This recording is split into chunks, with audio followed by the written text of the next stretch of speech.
9천조 원짜리 바다가 있습니다.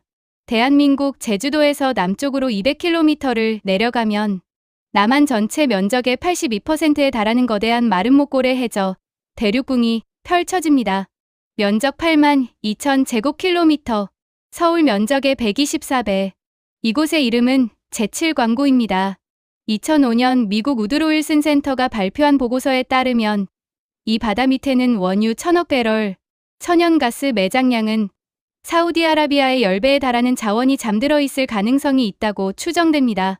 현재 유가로 단순 환산하면 최소 9천조 원, 삼성전자 시가총액의 20배가 넘는 돈이 우리 발밑 바다에 묻혀 있을 수 있다는 겁니다. 한국이 매년 에너지를 수입하는 데 쓰는 비용이 1000억 달러가 넘는다는 점을 생각하면 이 바다 하나가 대한민국의 에너지 운명을 통째로 바꿀 수 있는 규모입니다. 그런데 이 9천조 원짜리 바다의 주인이 정해지지 않았습니다. 아니, 정확히 말하면 주인을 자처하는 나라가 세 곳입니다. 한국, 일본, 그리고 중국.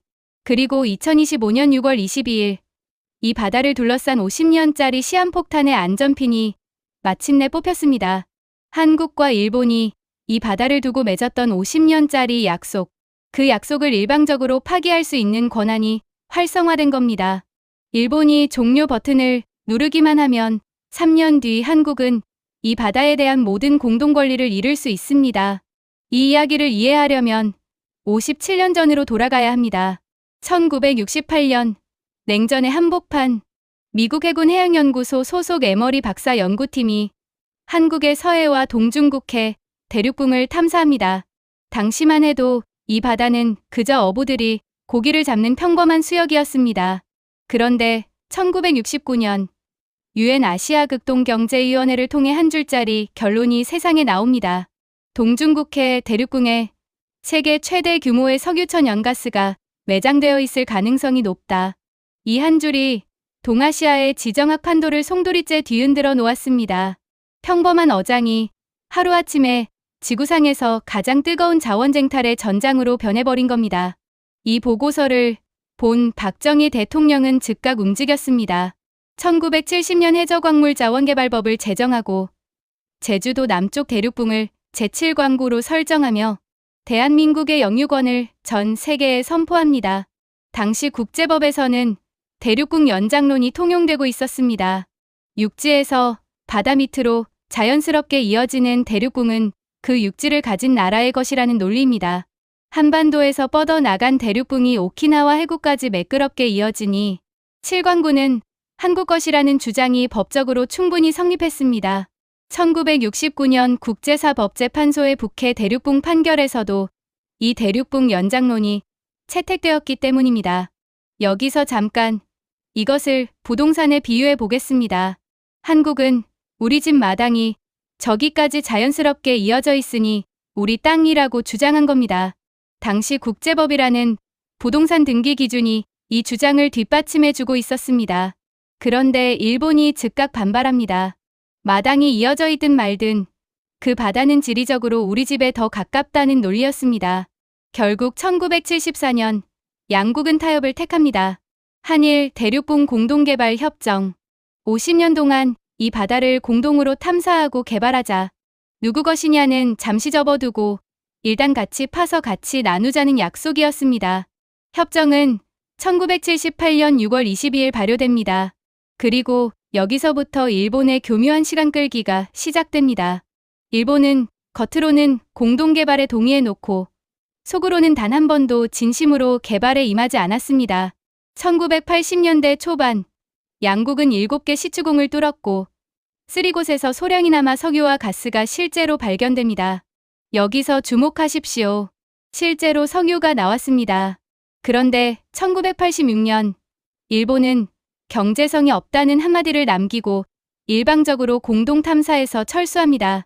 이후 한국이 아무리 탐사를 요구해도 돌아오는 것은 차가운 거절뿐이었습니다.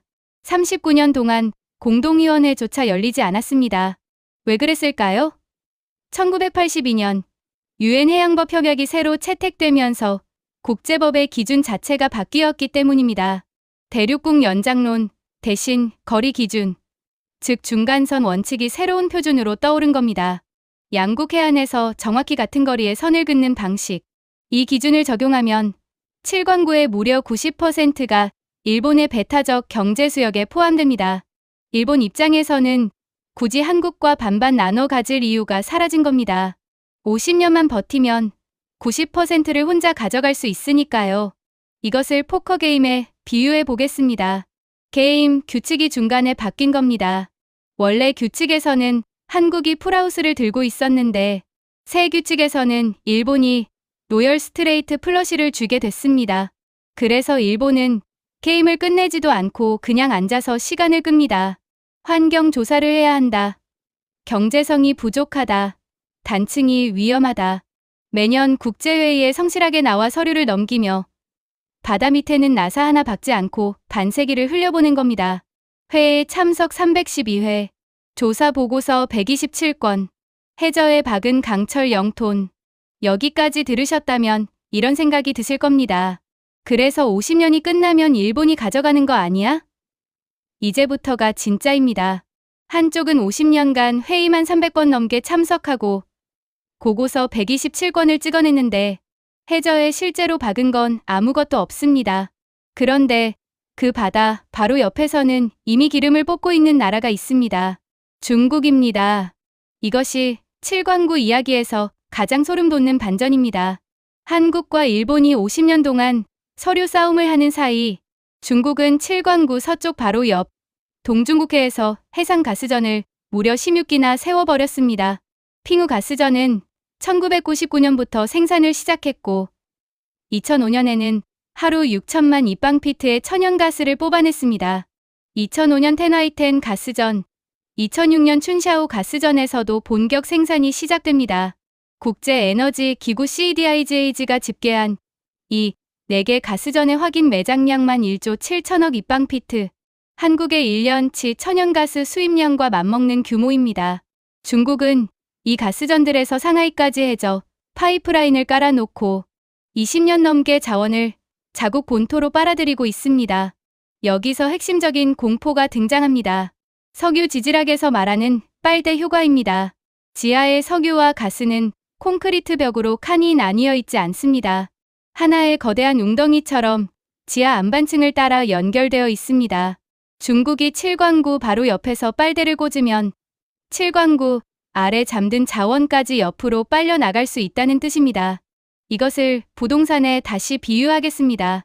한국과 일본이 이 집은 누구 것이냐를 두고 50년째 법정 다툼을 하고 있는 사이 옆집 사는 중국이 벽을 뚫고 수도관을 연결해서 우리 집 지하수를 죄다 퍼가고 있는 겁니다. 법정에서 이기든 지든 판결 나올 때쯤이면 지하수가 말라 있을 수 있습니다. 그리고 가장 무서운 사실, 중국은 애초에 한일 JDG 협정 자체를 인정하지 않습니다. 7광구의 일부가 중국이 주장하는 배타적 경제 수역에 걸쳐 있기 때문입니다. 협정이 유지되는 동안에는 한일 두 나라의 울타리가 중국의 공식 개입을 막는 최소한의 방패였습니다. 하지만 이 협정이 끝나는 순간 중국이 공식적으로 끼어들 명분이 생깁니다.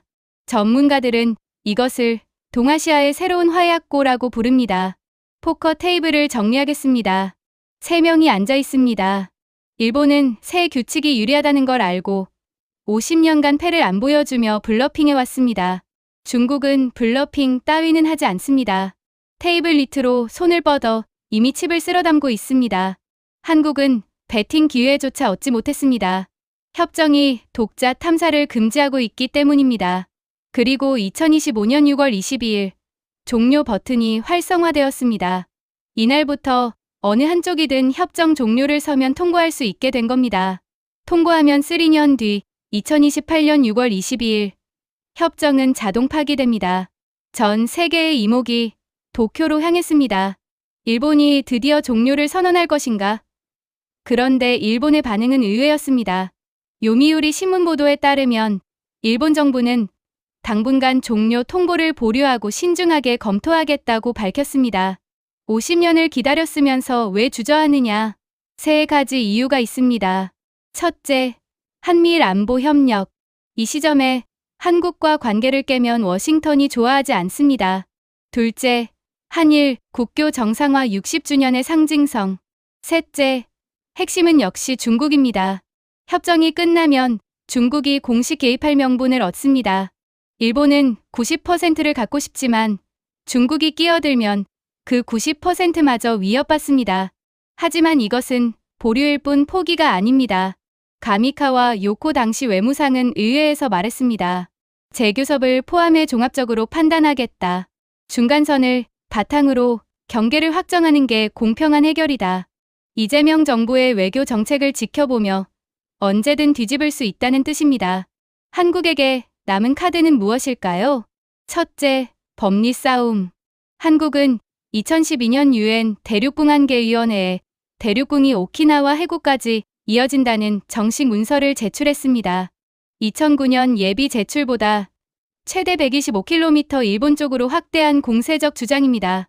다만 일본도 수백 쪽의 자료를 제출했고 중국도 한국 경계선 바로 뒤까지 밀어붙이고 있습니다. 둘째, 기술력.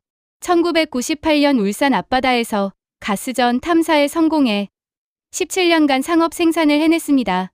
투자 1조 2천억, 회수 2조 6천억, 220% 수익률. HD 현대중공업은 해양 플랜트 세계 1위, 심해의 강철을 박는 기술은 이미 증명됐습니다. 셋째, 시간. 그런데 이 카드는 한국 편이 아닙니다. 한국은 자동 연장을 원하지만 일본은 언제든 종료를 통보할 수 있고 중국은 매일 7광구 옆에서 자원을 빼가고 있습니다. 냉장고에 식재료가 가득 차 있는데 열쇠가 2개이고 하나는 옆집이 갖고 있습니다. 그리고 냉장고 뒷벽에는 누군가 이미 구멍을 뚫어 놓았습니다. 여기서 균형을 위해 불편한 진실도 짚겠습니다. 9천조 원은 추정치입니다. 정확한 탐사 없이는 아무도 모릅니다. 2004년 탄성파 조사에서는 경제성 부족 분석도 나왔습니다. 우드로 윌슨 센터 수치는 7광구만이 아니라 동중국해 전체 포함입니다. 근거 없는 낙관론에 취하는 것은 위험합니다. 하지만 확실한 것은 바로 옆에서 중국이 실제로 가스를 뽑고 있다는 팩트입니다.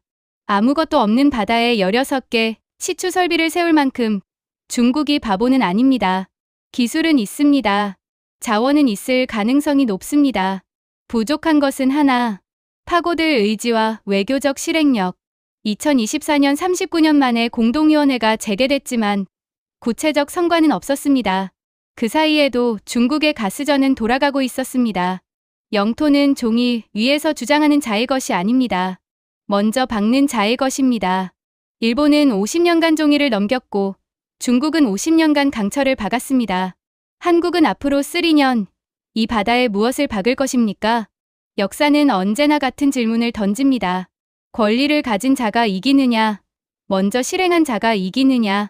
7광구의 답은 2028년에 나옵니다. 하지만 그 답을 쓰는 시간은 지금부터입니다. 여러분은 7광구의 미래를 어떻게 보십니까? 댓글로 여러분의 생각을 들려주십시오.